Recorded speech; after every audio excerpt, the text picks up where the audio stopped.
What is up, guys? We are live here. Welcome to the Backs to Riches podcast. I'm Zach Ginn, your host. I am so excited for this one, guys. I'm telling you, this is probably one of the hyped up podcasts I've ever done. I am joined by Jacob Blank. Jacob Blank is a 18-year-old real estate wholesaler who's doing six-figure months in wholesaling in his fees. I'm here to dissect his business, learn from him, see how he actually started at such a young age and how you can do the same exact thing. Jacob, thanks so much for coming on today. Thank you for having me. I'm so excited to, get on your platform and talk about exactly how I've been able to achieve these things in real estate at such a young age. So I'm super excited. Thank you so much.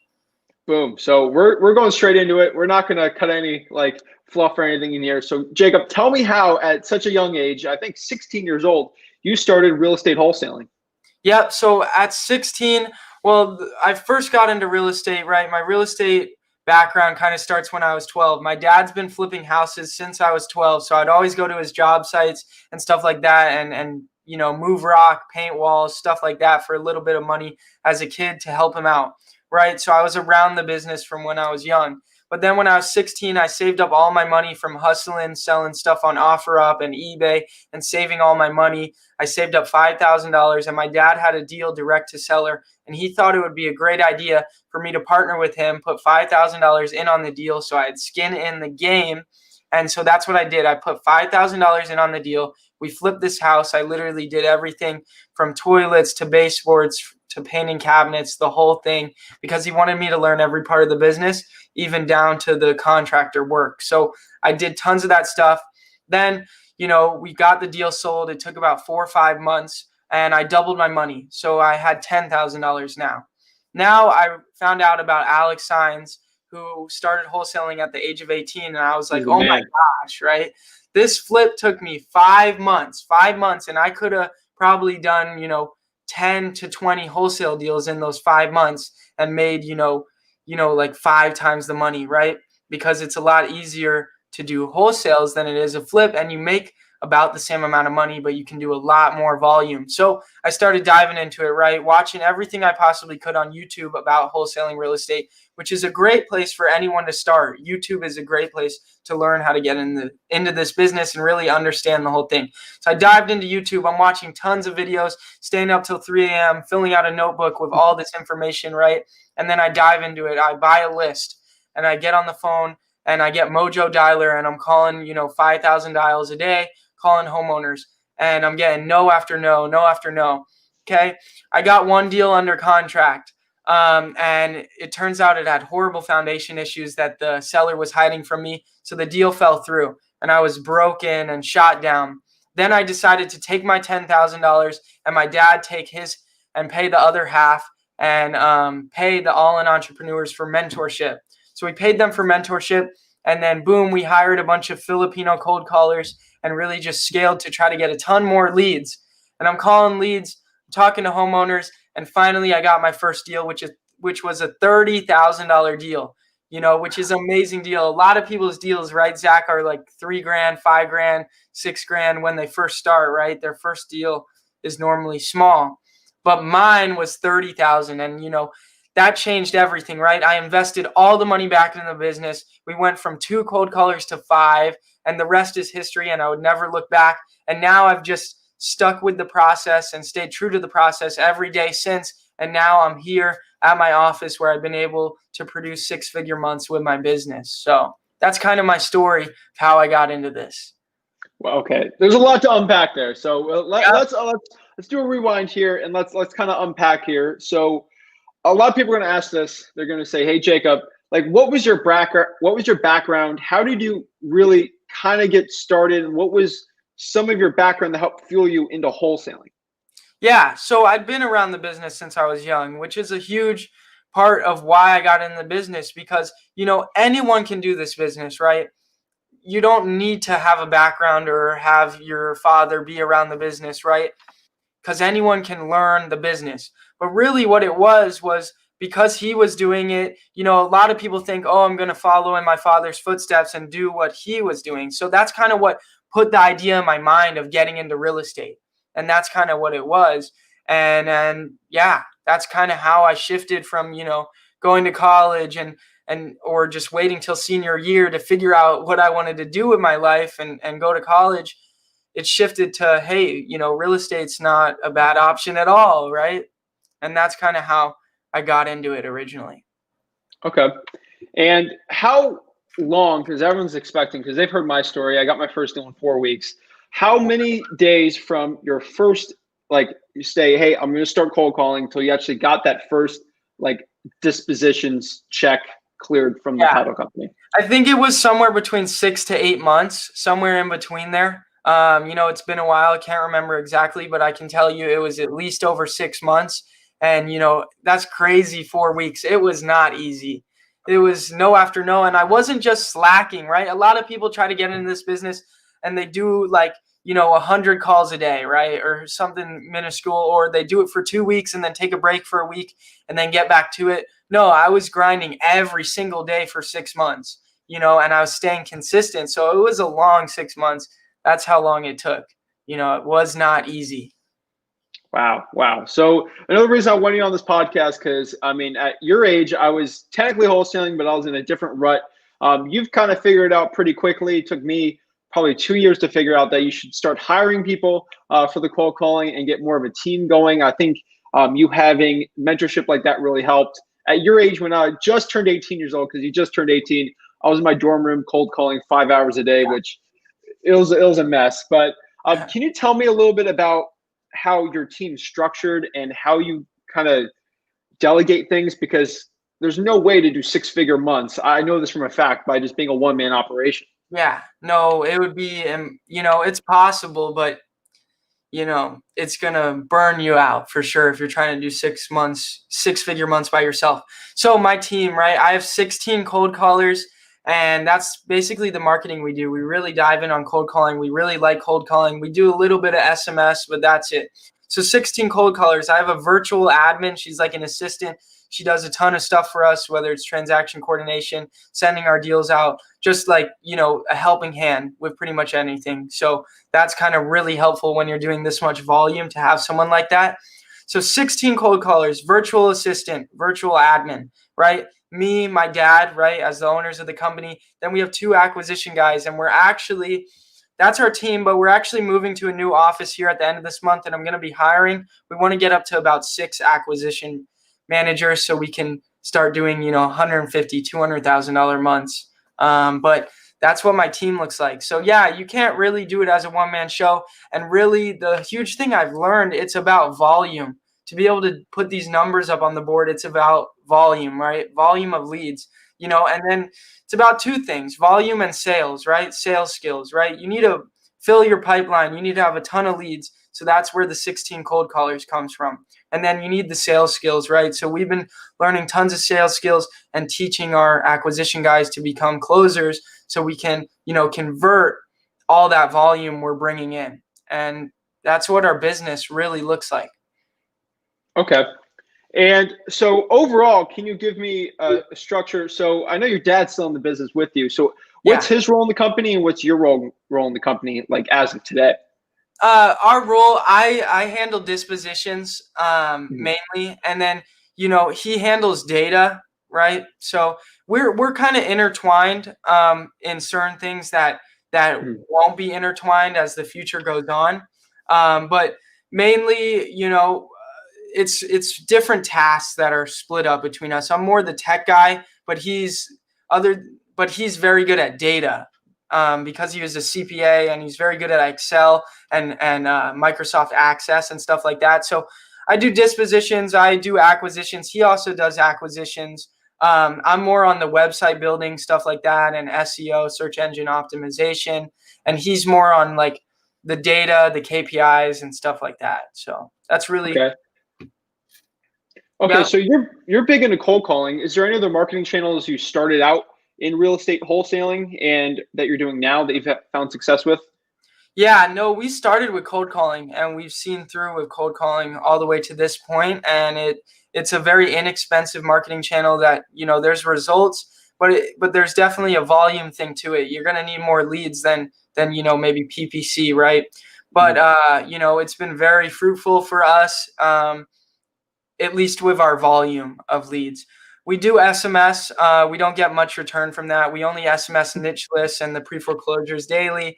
We do a little bit of direct mail, and beginning of 2021, we got this whole campaign planned out for that. But mainly cold calling, really. So okay. This is gonna be the biggest excuse people are gonna say, like, hey, Jacob's a fraud, Jacob's not real here. You're in Phoenix, Arizona. So most people are gonna say, hey, Jacob's probably in Scuba, Mississippi, where there's no wholesalers and he's just scooping up these deals. Dude, you are in probably one of the craziest, most competitive markets in the entire country. So how do you deal with competition in your market? Most people like see the amount of wholesalers in Phoenix and they just run away. Yeah. How have you found success in such a crazy market? Everybody eats, right? So there's always going to be a deal for somebody. Somebody doesn't have that phone number and you reach that homeowner and it's your deal. But there's only a handful of people doing as much deals as us or more deals in Arizona. And if a 17, right, I'm 18 now, but if a 17, 18-year-old was able to get to the point where they're in that group of the handful of people doing this many deals in Phoenix, then it's possible for anyone to come into a competitive market like this. I know Phoenix is one of the most competitive markets, but it's easy to get. It's not easy, but you will get in here in that market and you will break through and you will be competition in your own market. I promise you that. But as far as me really doing deals, I really do deals. I'm here in my office, right? And it's not all my dad either, right? A lot of people say that, oh, your dad this, oh, your dad that. But, it really takes someone this young to come in and work here. I could be, everyone's at online school right now because of COVID. They're not at school. So I could be at home playing video games, but I'm not. I come in and I work day in, day out every single day and grind for my success. And that is really what it is. So like when people say, oh, your dad this, oh, your dad that, which I'm sure you've gotten before, Zach, too, it really comes down to, can you outwork me to say that? You know what I mean? So that's huge. Yeah, I mean, I've got people tell me all the time. The truth is, I always say, hey, talk to my sellers, because you talk to my sellers, they don't know who Rick Ginn is. They've never heard of Rick Ginn. They've never seen about Rick Ginn. Rick Ginn is like hidden in the shadows because he doesn't do basically a lot of my business. I mean, I run the entire operations, the acquisitions people, dispositions people, title company. They don't really know about him. We're kind of at the point now where he does most of the coaching and I do a lot of the business side. So I think in the future, that'd be something you would see more and more. So my next question really for you here is so your first deal, I got to clarify this. Was it a virtual deal? Did you actually physically go meet the seller? What was the situation? Yeah. So my first deal, it was here in town. It was a cold call lead that came in. It was very cold. He wanted like 460, 470. And we needed to be at like 440. And so we negotiated with him. He could have kept the house and didn't have to sell it type of guy. But he wanted to sell because he got a new build, right? I believe it was either a new build or like a house that was a couple of years old that he was moving into. So he wanted to sell. And, he wouldn't go down lower than 450 over the phone. So I negotiated, but then we decided to meet him because it's literally down the street. And so we met him. He's a bus driver. He's like retired and he does that for a living. So he's a very nice guy, right? And we met him, we negotiated, got him down to 440. We left him there with the agreement. So, you always want to get people to sign the agreement there. You don't want to leave them something that they could go shop around with. So I was nervous. But then he told us to come back at like 7:00 the next day because his wife was going to be home. We sat down at the kitchen table, explained everything, how the process works. Boom, got it signed, and then sold it there shortly after. So, it was a really simple deal. There was no title issues. There was no disposition issues. It sold easy. Like, it was an easy deal, and which was great. Less stuff to figure out when you're just starting. So. Yeah. So that was an in-person. So right now in your business, now, like you're doing your 6-figure months, like are these virtual now or you're still in person? Yeah, they are. We get everything, every contract signed through email. We're mostly doing deals here in Phoenix, Arizona. Well, no, all of Arizona, So but virtual. not so much out of market, but virtually, yes. Virtually, yes, Okay. my own market. Because it Okay. saves time. You know, when I first started, we were running around to 10 appointments a week, and then we wind up wasting our whole time because, you know, I can make way more money being on the phone than driving around town when half the people aren't going to sign. So that's a huge thing. If you can get people to sign over email, start now. Don't do that whole appointment thing in the beginning. It's a waste. That's for Mhm. sure. Yeah, I mean, I think definitely in your market the virtual stuff's good. In my market, it's a little different just because there's 8 guys in there, but it's always market specific. There's some markets that you can do virtual. Like I got students, I'm like, dude, don't go on appointments. But I think in your market that I do agree on that one. Uh, so the next question really here is, I mean, I can bash college all day. Like, Yeah. trust me, I can go make fun of school and college all day. But the one thing is, college probably not the best for wholesaling. I'm a college graduate, and I'm saying that. But overall, college is not important, but education is extremely important. So technically, you didn't go the college route, but you are extremely educated in real estate. So Yeah. how did you get your real estate education? Yeah, so you can get your education, you know, in whatever you want it to be, and college doesn't have to be that thing giving it to you. And, you know, school is very important first. School is very important to learn critical thinking skills. That's what you're learning in school. You know, they can give you all that blah, blah, blah, blah, blah, do this, do that, do this lab. But the main thing they're trying to teach you is how to think critically. So that's why school is important. But to figure out what you're going to do in life, it's not so necessary. So, how I got my real estate education: number one, watching, you know, like 300 hours of YouTube on everything possible about wholesaling and writing everything I heard down, everything that sounded important, wrote it down. Then I went into trial and error of trying the things that I learned on YouTube, crossing things out that didn't work, finding what worked. Also, paying for a mentor or paying for a course is a great way to, you know, expedite your learning and expedite your process, right? Because they'll cram it all in to your brain, and all you got to do is download it and then take action. And, you know, they're gonna teach you things so you avoid all the failures and mistakes that they made. So that's huge. And also, my father's real estate knowledge was huge too. So I've really been able to learn a tremendous, crazy amount about real estate in the past 2-3 years, because of those things.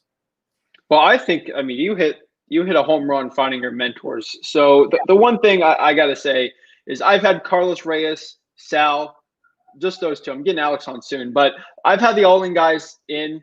Carlos blew my entire mind. He opened up his business to me before and after the podcast.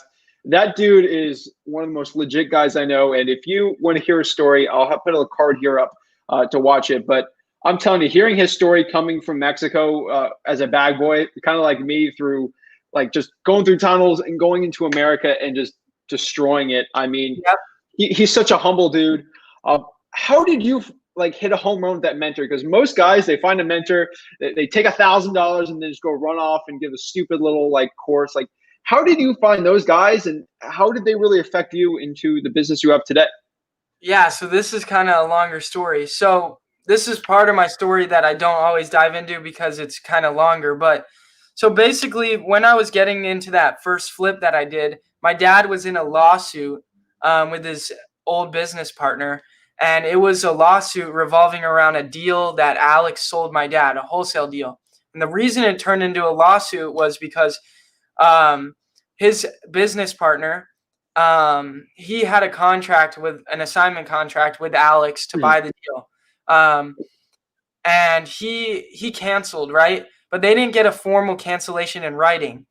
So, and then he canceled, and then Alex sold it to my dad, right? They switched it to Mhm. my dad. Like my dad David was like, okay, I'm gonna buy the deal because you're not gonna. But his bad business partner then had that in writing, that assignment. And so when they split apart, this guy used that assignment contract to file a list pendants on my dad's property. Oh So man, those are the worst. yeah, so he couldn't sell it without the list pendants being released. It was a fraudulent list pendants.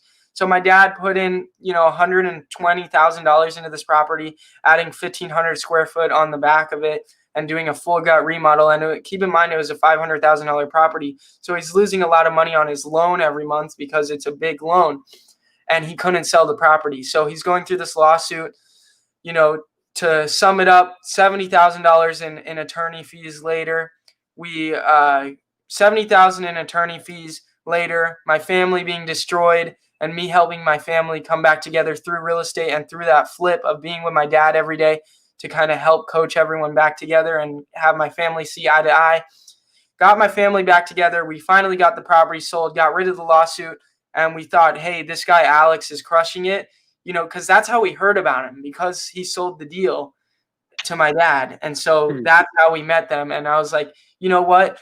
Rather than hate Alex, even though he didn't do anything, he actually saved us because he gave a recording to the attorney that showed Dan, or the ex-business partner, on the phone saying that he's canceling. So he had a recording.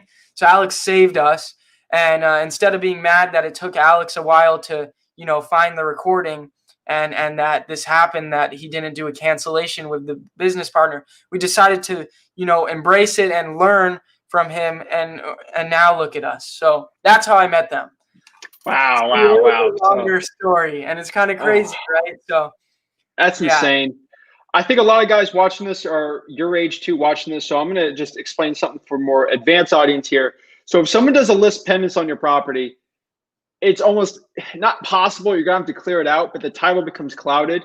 I don't want to get too much into this. I can make a million videos, but my recommendation when that happens is you sue.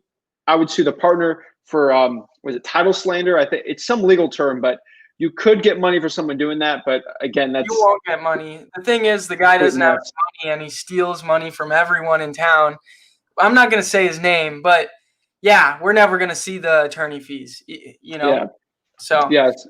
But okay. Yeah, it sucks. But that's why you got to get your cancellations, guys. Make sure everything's in writing. Make sure when you're getting a seller to sign and their wife's on the deed, have both people sign. Make sure you have everything straightforward and the right way, and do business the right way, because you don't want to fall into stuff like this. And if there is any documents out there, right, like sellers have other deals with other people, and they said the deal's done with them, I want to sell it to you. Well, the first thing I asked, do you have a written cancellation? No, but it's canceled. Well, you're going to need a written cancellation. Those are things that are very important, because otherwise stuff like that can happen. Yeah. So I agree to that.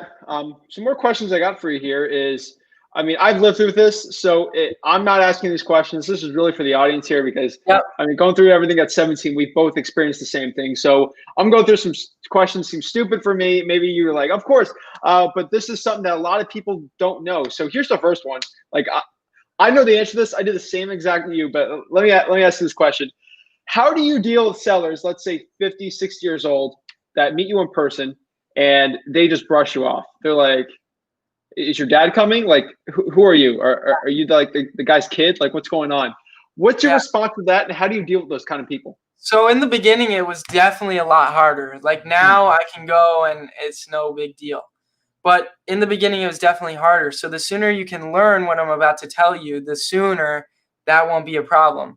It's all about being as confident as you possibly can, and learning tonality and speech techniques, and learning a ton of language terms about real estate, right? If you know everything possible that they're going to ask, then you're going to be a professional, right?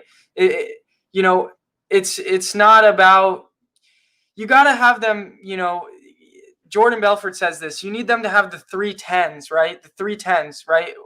Of confidence, right? And there's 3 of them, and it's a level of 1 to 10 with confidence, right? They need to have a 10 out of 10 with you. They need to have a 10 out of 10 with your product, and they need to have a 10 out of 10 with your company, right? So if you can be confident and just talk, right? Just like I'm talking to you now, right? We're able to get on here live and not stutter and not mess up. That's how you need to do it. You need to talk about yourself, right? Me and my father, right? I'm alone at this appointment. Me and my father, it's a father and son business. We do business the right way. A lot of other people in town, they don't always have the proof of funds. They don't always have the money in the bank. And, that's something you need to look out for, right? And, we do business the right way. And it's very important, to explain about you, right? Because they got to like you, right? Otherwise, they're going to think you're a scummy salesperson. Yep. You don't want to be the guy that they're scared to give their credit card to, as Jordan Belfort says, because you're going to steal their money, right? No. And then they need to be confident in your product. You need to explain your process to them, right? Of how this transaction works. And if you don't know your process by heart, then you shouldn't be going to an appointment with a 60 or 70 or 80-year-old, because they're going to ask that, right? And you need to be able to explain that. You need to be prepared, right? And then your product and your company, right? Your company, it's a father and son company, right? Now that I'm pulling the you string and I'm pulling the company string at the same time, because, there's not a lot of other companies in town that are a family business. There might be one other family business that do this in town. So that's something that's unique about us. And that's something, a lot of sellers trust within us because it's a family business. Stuff like that, right? And that's really how you dive past those objections and dive past your age being so young. It's all about how you act. Wear a suit, put a suit on, show up in a suit, and I guarantee they'll take you way more seriously, right? Yeah. In a suit.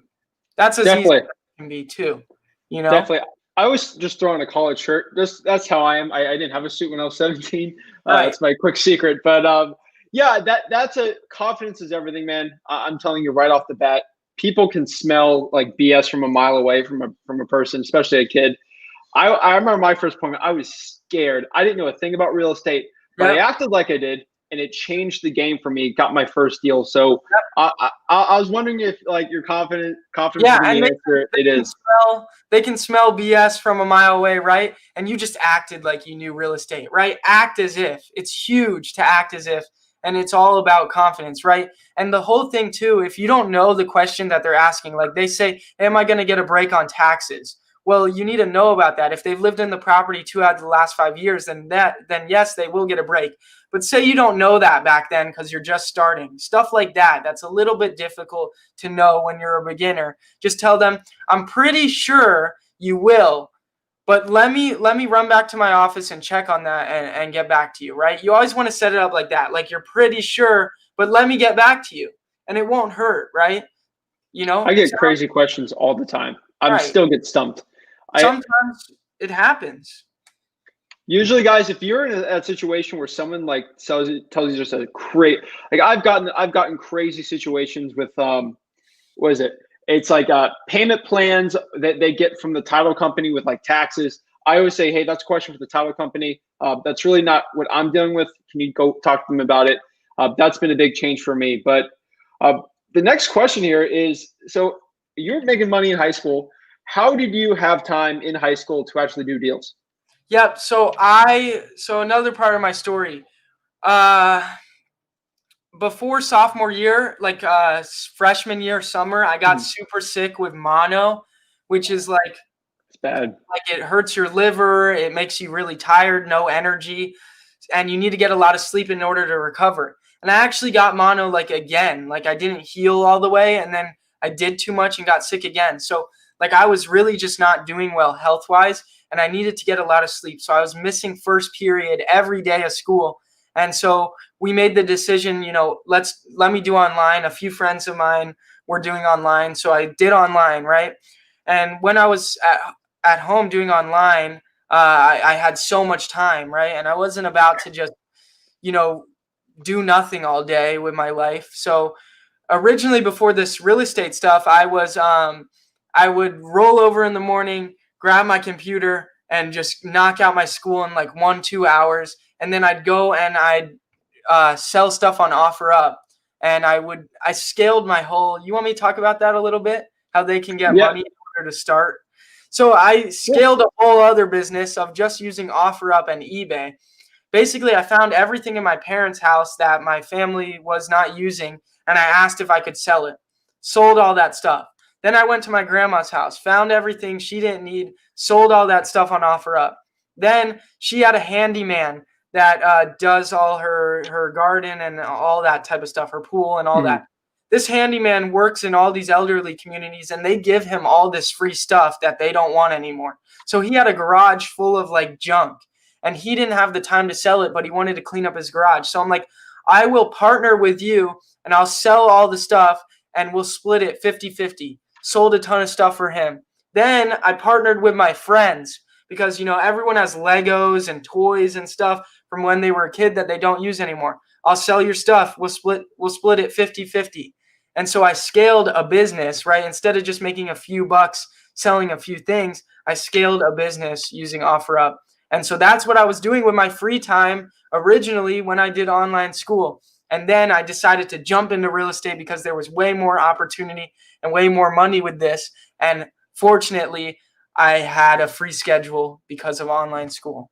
So, but to end that off though, because not a lot of people do online school. Right now, a lot of people do though. So this is a great time if you're young to try to wholesale real estate because you're not at school because of COVID. But if you are in school, from school gets out at like 2:30. So from 2:30 to 6, 7 at night, you can get deals. There's nothing stopping you. That's for sure. Definitely. I had that same advantage you did, especially as a kid. I was taking full-time college classes in high school. So I had a college schedule, 3 hours a day at most. So I had an advantage of doing that. So I think it's really cool that our stories are very similar, just in like different aspects and ways. But I mean, I think we both found the same path. But I think it's pretty cool. So what I really wanted to talk about here is, what would you say to most new people that, they have some money, sort of like you had a little bit of, like, not a lot of money, but you did stuff from OfferUp to start wholesaling. Yep. What would you nudge people in the direction if they wanted to start wholesaling now? Like, what should they be doing? Yeah. Take from today and take 3 weeks and watch everything you possibly can on YouTube. Nothing funny on YouTube, nothing you normally watch, no TV. It's all going to be wholesaling for 3 weeks. Okay. Then start calling homeowners. You got to buy a list. I had something written down over here, to learn this business for real, right? You need to just be talking to homeowners every day, talking to leads every day, looking at property every day, comping property every day, submitting offers every day. And now your offers are going to get more accurate, right? You're going to get better at talking to homeowners. You're going to get better at getting leads and figuring out how you find these homeowners.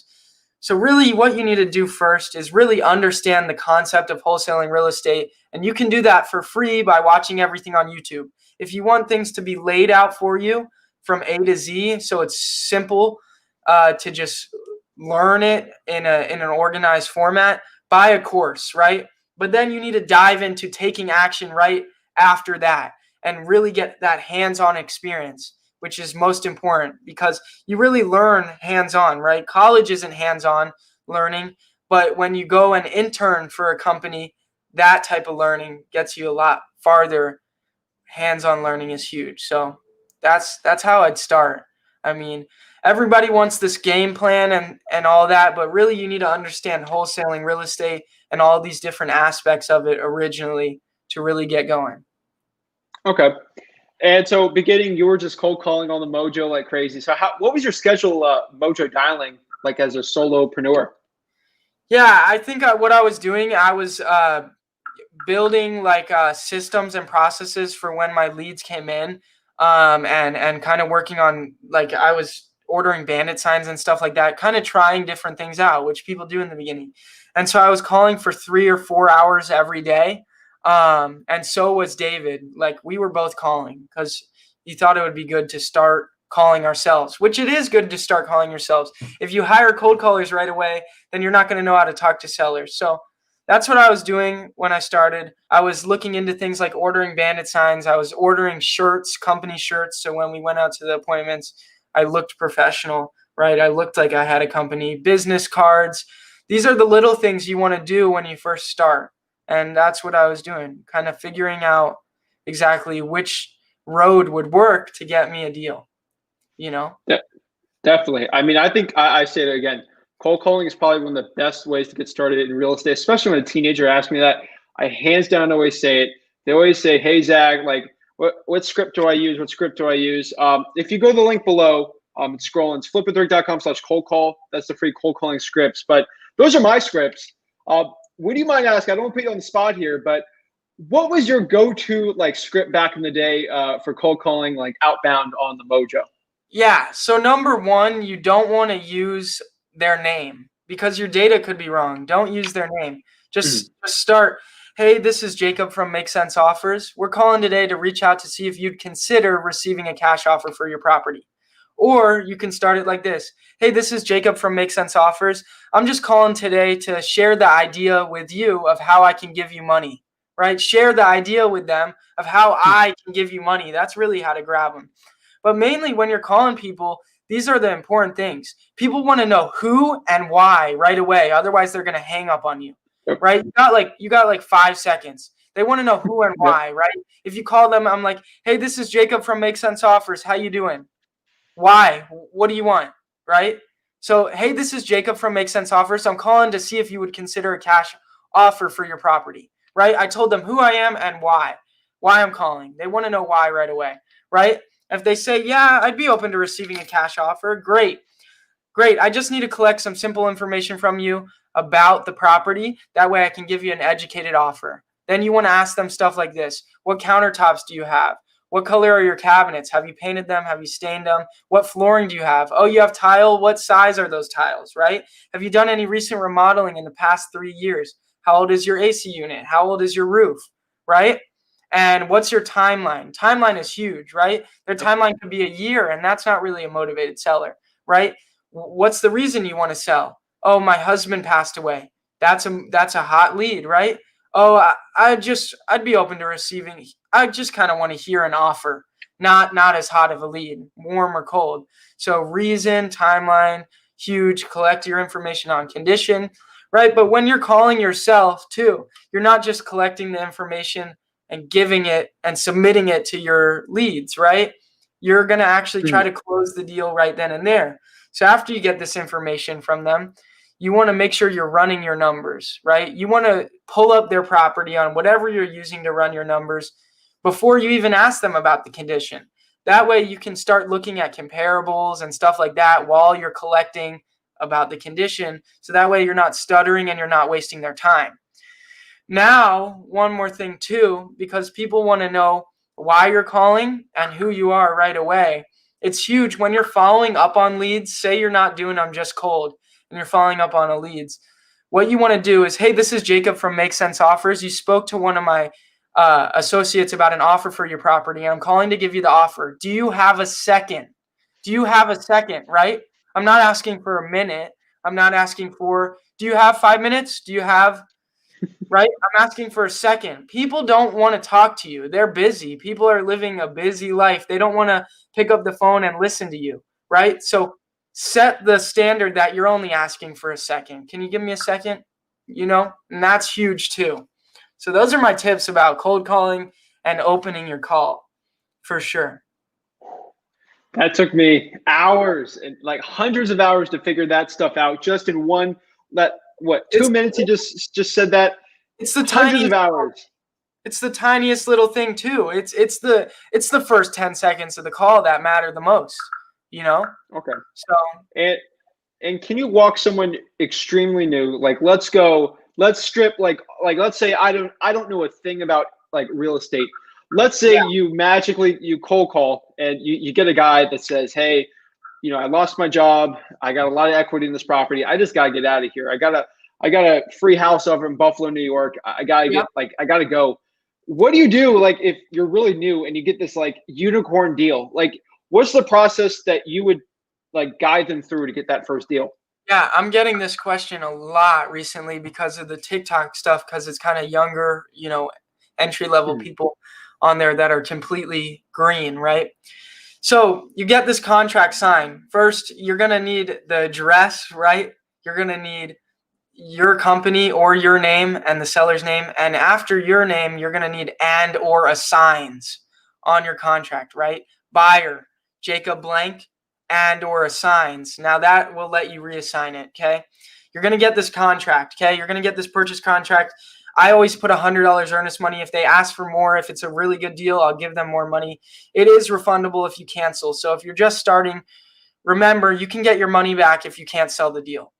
You're going to take that contract and find a title company. Call them, make sure they do assignments, because some title companies don't do assignments. You don't want to run into that issue. Figure that out.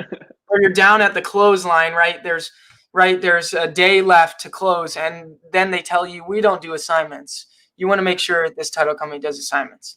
Send them your contract, okay? You're going to open up escrow, right? They're going to either send a runner to your house, to your office to get your earnest money, or you can go drop off that $100.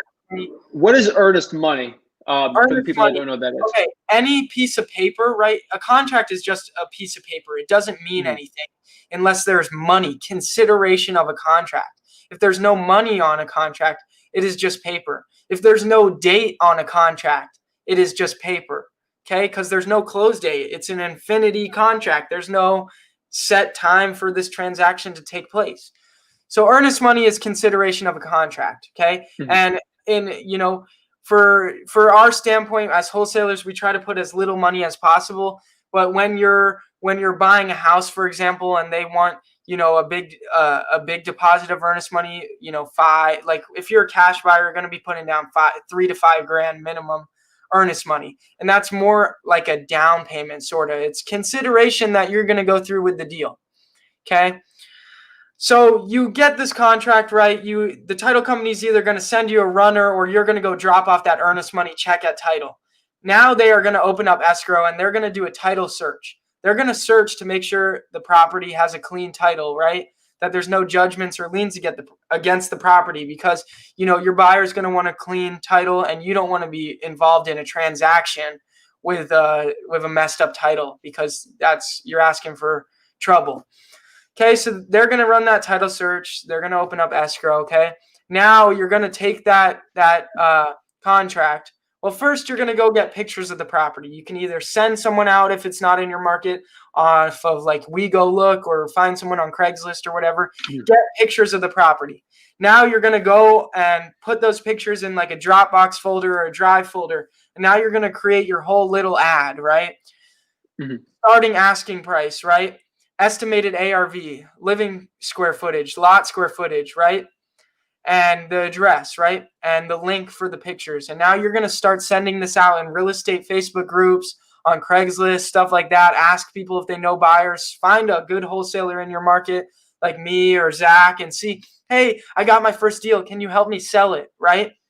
Okay, so you're going to use those avenues to find your first deal. Now you're going to get an assignment contract, okay? And you're going to use this assignment contract to assign your contract to that cash buyer that you found, okay? And you're going to get him to sign. You're going to have him put $5,000 earnest money, non-refundable with the buyer. And now you're going to take that assignment contract to title. They're going to get in contact with that cash buyer, make sure they got their lending set up, or if they're paying cash, all that. Title is going to handle your whole transaction. Title deals with the money. Title does everything like that. So now you got them both contracts, right? The contract to purchase with your seller and the assignment contract to your buyer. And now you're done. Sit back and wait. Make sure you answer any emails title asks you. Make sure title is able to contact the seller and the buyer. Now just wait for the close of escrow, and you will get paid. And that's kind of like how the whole process works. Because, a lot of people ask that, right? They can't add up, they understand I need to get a property under contract for a discounted price, but then what? And then how does it work? So, and you need to know something like this, because when you're talking to a seller and they ask how the process works, you got to explain it, Definitely. I mean, the one thing I can always say in Phoenix is, you sell your deals to a lot of really top guys out there. I always joke that Phoenix is probably one of the easiest dispositions places in the world. It's hard to find the deal, but the dispositions is easy. You got Kigley right there. You're selling your deals that Zach keeps, which is awesome, dude. I saw you sold the one to Justin Colby, another amazing guy. You guys are Dallas, just a bunch of high level people, which I'm lucky, right? But when they're tough deals, it's tough to sell here still. But that's when something like Kigley comes in handy, right? If I have a really hard deal to sell, sometimes they help me sell a deal that has minimal spread, right? So if you're just starting, right, and Kigley has a franchise in your market, have them sell your first deal. Make it easy on yourself, right? Yeah. So Keegley, I get asked a bunch of questions. I always talk about how awesome they're not in my market, but it's Keygle, Keegley. Look them up. Make sure they're in their market. They're doing a lot of metro. Jamil's doing crazy stuff out there. Him and Josiah and his other business partner. But one announcement I can make, guys, is I need you to comment below your questions you have for Jacob. I'm going to ask Jacob a couple more important questions here. But for you guys, ask your burning question, because I'm telling you right now, to get a guy that's doing six-figure months, I mean, you always got me every Friday, but to have someone besides me go out there and spit some game for free, I'm telling you right now, these coaching calls, people charge thousands of dollars for, you're getting it for free right now. So please comment below your questions you got for Jacob. And not only just anyone else, right? We're both young. We both started around the same age. So that's amazing. Two youngins right here breaking it down. Awesome. Yeah. So my question here for you here is, what would you do? Let's say, for example, you got $400 in your bank account. What would you do to get your first wholesaling deal? $400. Stripped all your money out. You're stuck now. I'd buy the biggest, however much $400 gets you, right? I'd take 300 and I'd buy the most amount of records I can get of high equity data. Mm-hmm. So whether that's 15 plus residents, right? Because they've lived in their property for 15 years, so they have high equity, or sorting it 50% equity and up, right? I would take $300 and get as much records as possible of that data, because other data will be, more expensive to get than that. And so it's really a good list to start with, because you can get more volume, more of a list, right? And then I'd spend $100 on the Zen call dialer, and I would upload those lists and get onto the dialer. You don't want to be hand dialing these sellers, right? You don't want to be hand dialing for cold calling. It's going to take you too long. You're never going to get anywhere. Get Zen call, put all that list that you got for $300 in there, call it over and over again. I don't care if you call through the list once and get nothing. Maybe the deal you need didn't answer. Call through that list 10 to 30 times and you'll get something. That's how I'd start with $400. And now that list doesn't work, go start knocking doors, right? You have a list with high equity. Go knock doors face to face. You can always drive for dollars, but the best way to reach the most people is a list and a dialer when you're starting, for the most cost-effective way to start. And that's how I did. Is there a reason why you like Zen call over Mojo? Yeah. Mojo's a 3-line dialer. Zen call, you can do a lot more lines than that. Oh, wow. So it's more efficient, but and it's cheaper. You can get Zen call for like $90. Mojo's like $140. So wow. I feel like an old man. It's a little. You still use Mojo? I know. I feel like an old man. I used Mojo back like 3 years ago, and there was no Zen call back then. So I used Mojo when I started too, bro. But I don't like it anymore. 5. I do 5. Let's put 10 on the dialer. I'm good with that. But I think 5's a little much. I think that's fine, like, to get going. I think 3, it gets nuts. But I think anything after 5, you get in trouble. But one question, I've heard you talk in other podcasts before. I'm going to tell the truth here about cold calling here. Is you've gotten like pre-litigation letters from like people going after you for cold calling. So can you explain? I mean, that's probably a big lesson you learned there. Like, how could new people avoid that? What are the lessons you learned, and how have you dealt with those? It's 1 in 30 million chance that you're going to get a pre-litigation letter when you're just starting. You're only going to get a letter like this when you're doing the volume that I'm doing. I'm doing about 3 million dials a month with these 16 agents or more. I haven't checked since we got to 16 or more, right? So when you're doing this type of volume, you might get a letter. It's very rare. Cold calling is not illegal. Cold calling, we're trying to buy from them. We're not trying to sell them something. When you're cold calling to try to sell someone something, it gets a little bit iffy, and it's a gray area if it's illegal or not. We're not doing anything illegal. I got this pre-litigation letter. I didn't respond to it. He wanted like $2,000 he wanted like $2,000 to like upfront to just like drop it. I just ignored him. Because so what? If he really goes and tries to sue me, what's it going to cost me? 10 grand, and it will be a learning experience. I'll learn. But you're not going to get you're not going to get litigation when you're first starting. It would be so rare. And if you do, ignore it and get some deals, and then you'll have the money to pay for whatever they're asking for. You know what I mean? So I agree. I would say though, also is cold calling is completely illegal with the Telephone Communication Protections Act of 1991, I think. So I get people like they're trying to like talk over my head, thinking they're just gonna give me I give them $2,000, walk away because I'm scared. Guys, remember, if someone like attacks you on this, look this up. Make sure that this is in your state too. But cold calling is completely legal if you follow the TCPA, which basically states, I mean, if you're calling within the hours of 9 to I think 6, I think you're completely legal within the bounds and you shouldn't get anything. It's when you start doing RVMs in like the state of Florida, you'll get in trouble, and you start just spamming. If you get a pre-litigation letter for an RVM or a text, pay them whatever they want, because you don't want to mess with that. That is illegal. But that's why you want to just. This guy only sent me this letter because he acted like he wanted to sell, so he boxed us in to try to trap us into this. He acted like he wanted to sell till he got all the way to one of my acquisition guys, and who, you know what I mean? So he I didn't know that. Wow. He has no case. It's like entrapment. Terrible. You know what I mean? So wow. Okay. So let's see. We're getting some questions popping in. So what would you say was your largest deal you've ever gotten? $56,000 deal. That was last year. But this year, I just did a $52,000 deal last week. I had a deal that was going to be $64,000, and it turned into $34,000 because the buyer fell through, and I ran out of time. But every deal that closes and makes you money is a win. So, but yeah, 52 and a 56 are my biggest deals. Wow.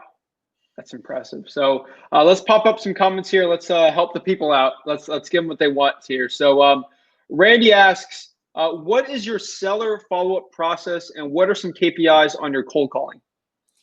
My follow-up process with sellers. So with our Podio, we have nurture campaigns and stuff like that send them drip text messages and stuff like that. But our follow-up is, if it's something where it's warm enough or hot enough, we set tasks and we set reminders so that we schedule these appointments to call them again out in the future. And we try to be on top of that as much as possible. So if you don't already have like a Podio or some really good CRM, you need to get that. Otherwise, you're going to be a mess. And then KPIs on my cold calling, it's about a 1 deal to 80 leads. We're doing about over $3 million a month. My cost per lead is under like $18. I think it's between 12 to 15. I'd have to check. So, that's super cheap. Some people are paying hundreds of dollars for leads when it comes to PPC and stuff like that. So cold calling is really cost effective for us. I 100% agree. Don't you have a call center? I had a call center in Rocky Point, Mexico, but I sent everyone to work from home because I had some issues with some people and stuff like that. So left that, put everyone at home. But home's been great. I'm telling you, if it was smooth sailing, I'd feel like there'd be red flags here with you. But honestly, you being truthful in your story, there's road bumps. I'll tell you all of my road bumps. There's a million of them. If you got a 17-year-old, 18-year-old kid saying, "Hey, there's no problems at all. It's just straight from $0 to $1 million, no issues at all." I don't have a mentor. I magically, a divine intervention came in my brain, taught me how to be a master salesman. You're gonna have problems. One more thing too, I use half of my callers are in Mexico at home where I manage them. I have my assistant managing them, and then the other half are at this call center in the Philippines called the Call Genius, thecallgenius.com, where it's fully turnkey cold callers. So that way I don't have to manage them. Is that yours? No, that's not mine. That's just the one I use. So yeah. But yeah, it's not easy. I was lucky in the beginning. A lot of my deals in the beginning were pretty streamlined, easy, no issues. And then some of these deals, man, with buyers and chasing down buyers and like people playing games, these deals, man, getting them closed, it can stress you out. And when you're doing this many deals and it comes to the end of the month, those last few days of the month are crazy. Right now. So Jonathan asks, awesome story. Can you walk through some of the systems, tools, and where you pull lists from and the kind of lists you pull? Yeah, so when I first started, and I still use this data for broad data, and obviously I'm talking about volume a lot. I have a lot of cold callers. I need a lot of data, otherwise I'm just gonna have nothing. So for niche lists, right? Niche lists, I use List Source for absentee owners. Absentee owners 50% plus equity and unknown equity is a great list. And then this is the website that I use for all my big lists, right? 15 plus residents, high equity, pull the whole county. And right now, because I need so much data, I did it down to 3 years residents. So they have a little bit of equity, but that way I get tons of phone numbers. It's partner.coleinformation.com/unlimited. Coleinformation.com/unlimited. It's like $795 for the year of unlimited data in your market. So you can get tons and tons of data from that. And then, PropStream and Papelio and stuff like that is a great place to get like your divorce, death lists and stuff like that. So. All right. And Podio, you've said that your tools are pretty much out there. So yeah, that's awesome. So I'm sorry, man, you're getting a lot of questions, but I hyped you up like crazy. So that's what the people want. So let's see what, let's see. So Sean says, how many markets are you in? And he wants to know, are most of those virtual? We're in 2 markets here in Arizona. And then we are we just started going into Dallas a bit. But we get leads because our cold callers ask them, do you own any property in any other state? We'll buy in any state as long as the numbers make sense. So we get leads in other states. I did a $15,000 deal in Oregon, never saw the property. And it was a 2,000 population town, and I found a buyer. That's like so rare, 2,000 population. Can't believe I did it. But yeah, I'm happy to answer all these questions. Let's keep it going. All right, let's go. So Mark says he's going through the exact same thing you're going through. I'm pretty sure it's about the list pendants, dude. But yeah, honestly, when a list pendants goes up, like if you own a property and someone puts a list pendants on your property, don't do it yourself. Get a lawyer. Like it's real stuff, right? Like when list affidavits are like, you can get rid of it. List pendants is like serious stuff. So any opinions from Mark? The person is too. You know what I mean? How evil the person that put it on the property is too. But yeah, I mean, list pendants means screwed. You're screwed. So yeah, message me about this on like Facebook or try to get me on Facebook. Try to reach me on Facebook and I will connect you with my dad to talk to you about that to try to help you out.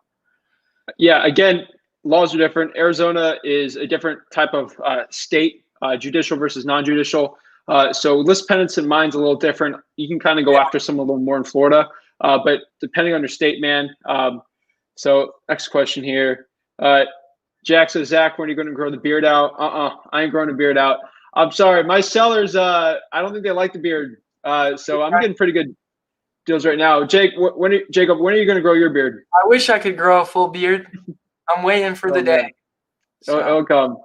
All right. So Investor Spring says, thanks, Zach, for providing value. I'm going to rewatch this later, but very appreciated bringing another leader in the game.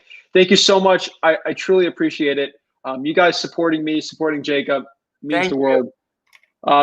So Jack says, Zach, question for you both.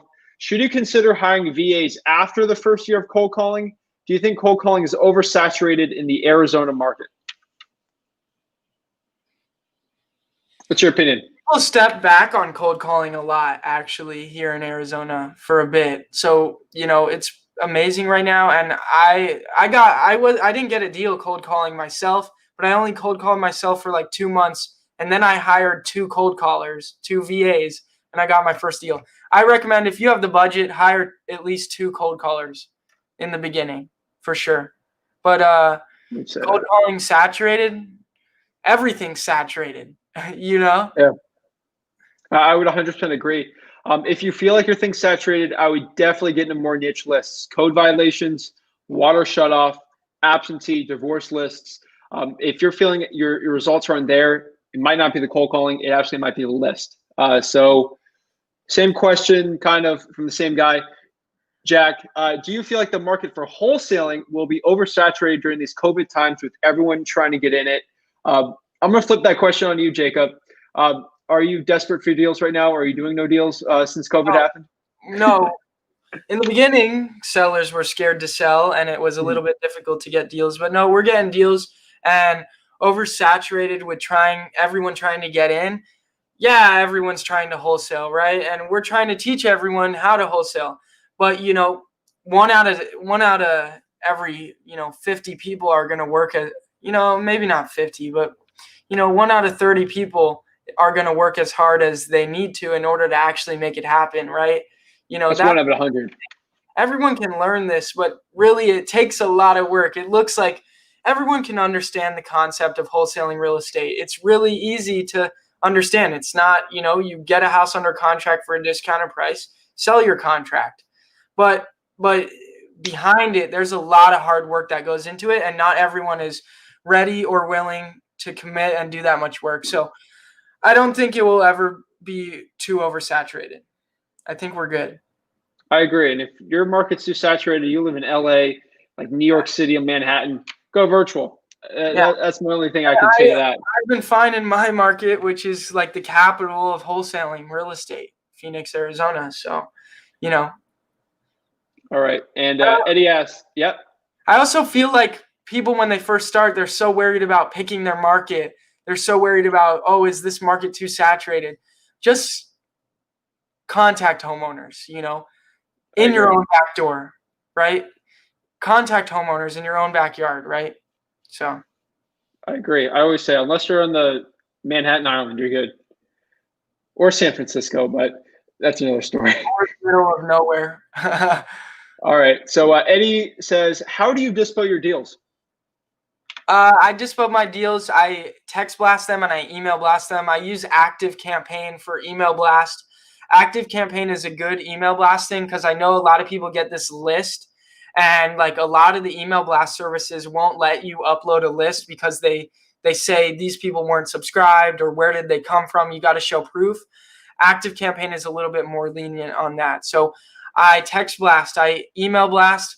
My VA puts them all over every real estate Facebook group in my markets, and all over Craigslist as well, and my buyer's website, my buyer's site. So if you want to join my buyer's list, if you're an actual cash buyer here in Arizona, it's ibuyamerica.com. So that's a good domain. David thought of it. My dad thought of it. Yeah. That's a good one. So Jack asks here, how long should you expect to get your first deal if you cold call 4 to 5 hours a day? It took Zach 4 weeks. It took me. That was bandit signs. What? Bandit signs? My first one is bandit, but I cold call 4 or 5 hours a day, so I know exactly what it took me. What do you think? I'd say between 2 to 6 months maximum. I think it's feasible to get your first deal within 2 months cold calling. I agree. I want to give you a range because I don't want you to beat yourself up if it's not happening. It's tough to get a deal, I promise you, and you're going to feel like, wow, no one will sell to me for, a fair price. But eventually they will, and you'll have a lot more capital in order to do a lot more different marketing and really find a lot more deals.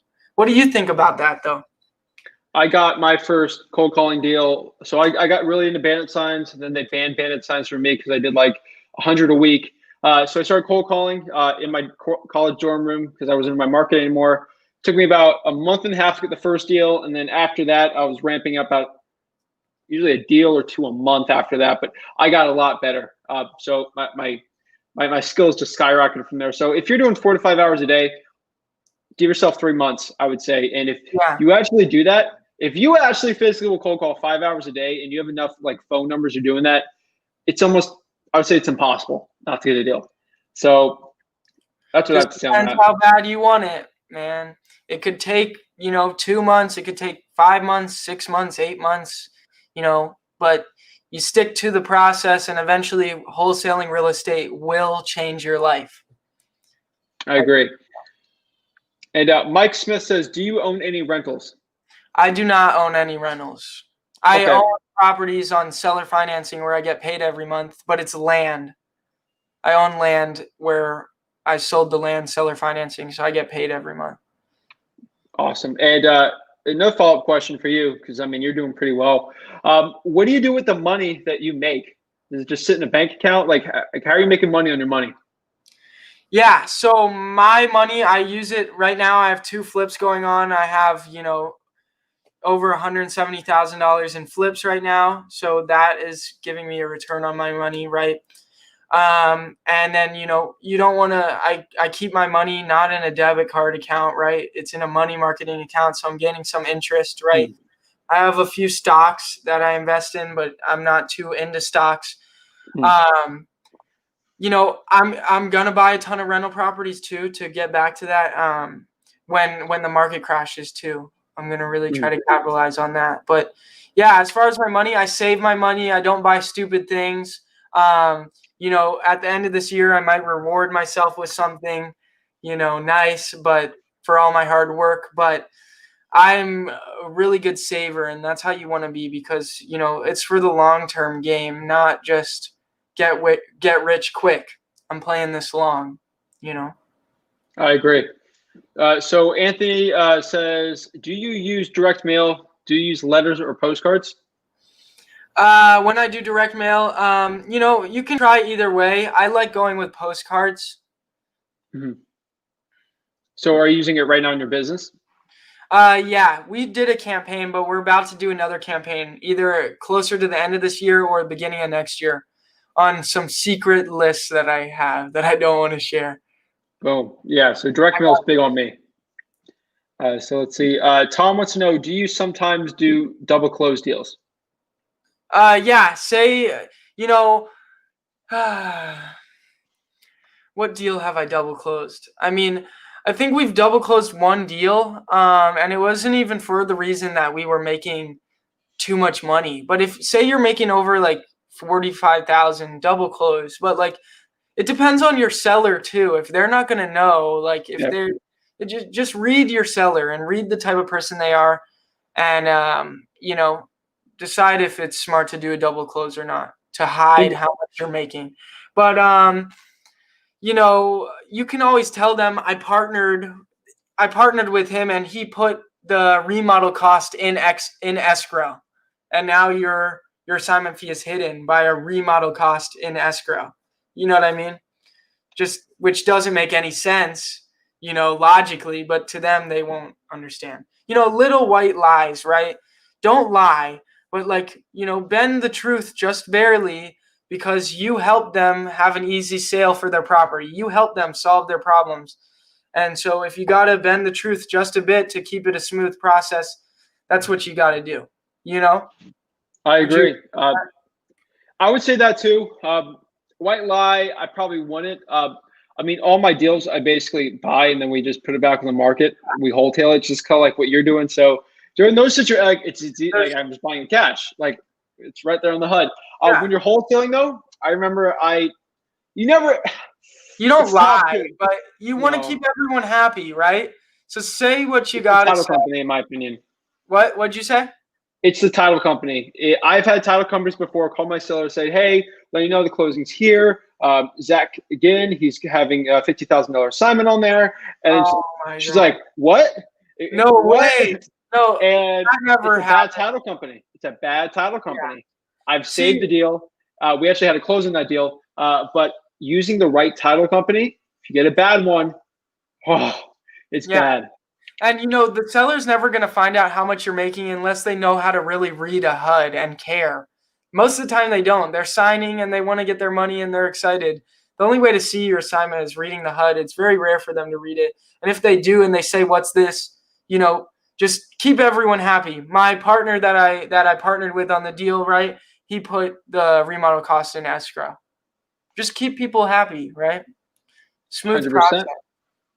All right. So Murad asks, what lists are the bulk of your deals coming from? Pre-foreclosures, tax liens, tired landlords? Absentee owners was the list that Yep.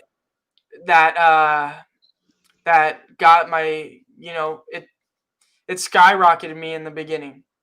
Once I put that list in, I didn't start with that list. After I got my first deal, I bought that list, got 5 deals, like pretty much in the next 2 months. So that list is huge. Absentee owners, 50% equity and unknown equity on absentee owners. All right. And we're about to go to the next question here. Just quick for everybody. Can you please like this video, subscribe, share? The more you comment also in these videos, the more questions you're going to get. And like you get a question about double closing, you guys probably didn't know about that. So asking your questions and liking and subscribing means a lot. More people get to watch this, which helps. The more subscribers I get, the more people like Jacob want to come on this podcast and spit game. Yeah. So I appreciate it. Brandon's showing love. Congrats, guys. Congrats, Brandon. Thank you so much, man. Taif asks, I hope I said her name right. Jacob Blank is the real. Approve. That's the age does not matter. The success starts with mindset. Proud of you. Yep. Taif is a good dude, man. I'm rooting for you, Taif. Sweet. So Jack asks, how do you deal with rejection constantly with cold calling? That is a question for you.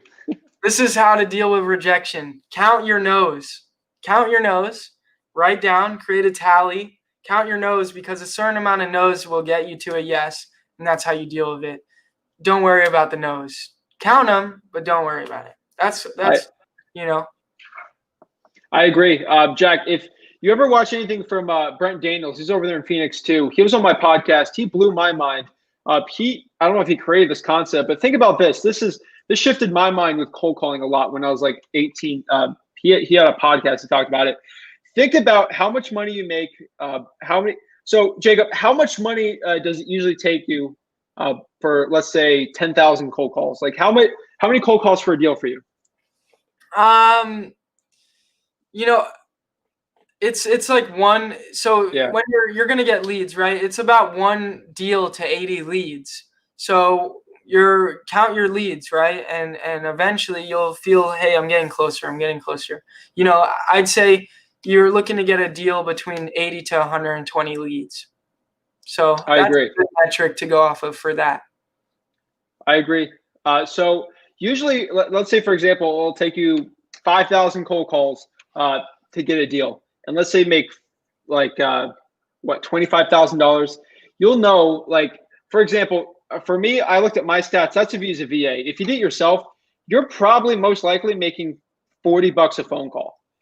That's the way I look at it, because you get enough sellers, you'll make your $20,000, $30,000 deal. So Jack, think about this. What if I physically went behind you, I sat behind you, you went behind your Zen call or Mojo, and I just handed you $40, 2 $20 bills every single call you did? How long would you sit in that chair and cold call?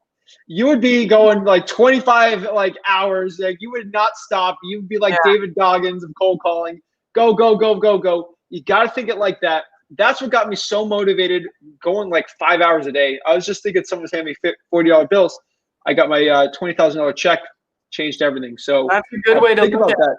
That's a good way to look at it. Like when I was starting and I'd get a deal, I calculated how many days it took me to get that deal, and then divided, how much money I made. I was making like $1,000 a day. And I'm like, oh my gosh, it's amazing. So good way to look at it for sure. So Eddie asks, how do you stay on top of your leads when cold calling on a dialer? It's a pretty good one. You want to get a CRM too. So when you're cold calling on the dialer, once you get a lead, you want to take all the information you collect from them and submit it into your CRM. That way, the CRM is really where you're going to be able to keep organized with your leads. So you want to take it from dialer to a CRM. Whether it's Podio, you can get a free Podio when you're starting, or there's plenty good paid Podios out there, or there's other, CRMs, but I think Podio is like industry standard for a CRM. I use Podio. I think it's really good. FreedomSoft's another really good one. I think they're all really good.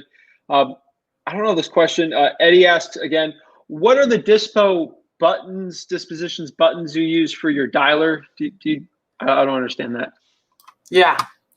So we have Spanish, right? Because not all the callers are bilingual. So we get the Spanish disposition. So it creates a bucket in the dialer that puts all the Spanish people in there. So I can run that list by itself to only the callers that are in Mexico. Then, voicemail drop. You're going to have ZenCall set that up for you. So like say you get there, because sometimes like there's voicemail detection in the dialer, but sometimes their voicemail will get through to you. And so then you click voicemail drop, so it drops an automated voicemail to them, right? Call back, right? Say they said, I'm busy driving and hung up on you. You'd have your caller or you set it as a callback. And then it will automatically set the dialer to call that number at a certain time, whatever you set it at. And then wrong number, right? Not interested yet, right? Not available, right? They weren't available. Those calls automatically get called again in the next 10 hours, I believe it is. There's intervals for stuff. And do not call, obviously. And appointment you would click when it is a lead. All right. That's a good one. So Jack asks, we're going to ask questions here. If you were to make your first 10,000 from your first deal all over again, how would you invest it again with the knowledge you have now? Jack, keep asking questions. I don't care. Yeah. So I probably, when I got my first deal, I think I stayed at 2 cold callers for a while, right? Mm-hmm. Maybe for another month. And then I went up to 5. I would, double my marketing right away when you get your first check. Double your marketing right away. Whatever you were doing before, double it. Because it worked. Now double it. That's what I think. I agree. Gabrielle asked, do you have a VA? I have a VA. I think we know Jacob here. Yeah. Yep. I have a VA. Yep. TTP. Yeah. Yep. Brent's the man. Jack says all day. Boom, the name of the game to get your first deal is TTP. Talk to people. Boom. So that's it. Basically with the questions there. So Jacob, I really appreciate you coming on the podcast here. My last question for you basically is, throughout your crazy trials and tribulations you've had, I mean, it hasn't been smooth sailing, but it's basically, it's like, you look like stock chart, it doesn't go all the way up, but it's like this, but you keep going up. What was your biggest lesson you've learned in your entire journey? Yeah.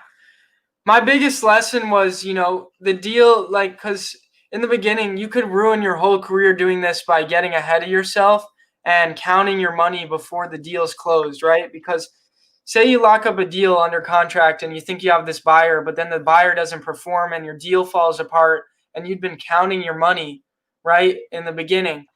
Then you're going to feel completely broken because you feel like you lost all this money, but really you never made it. So don't count your money before, the deal is closed.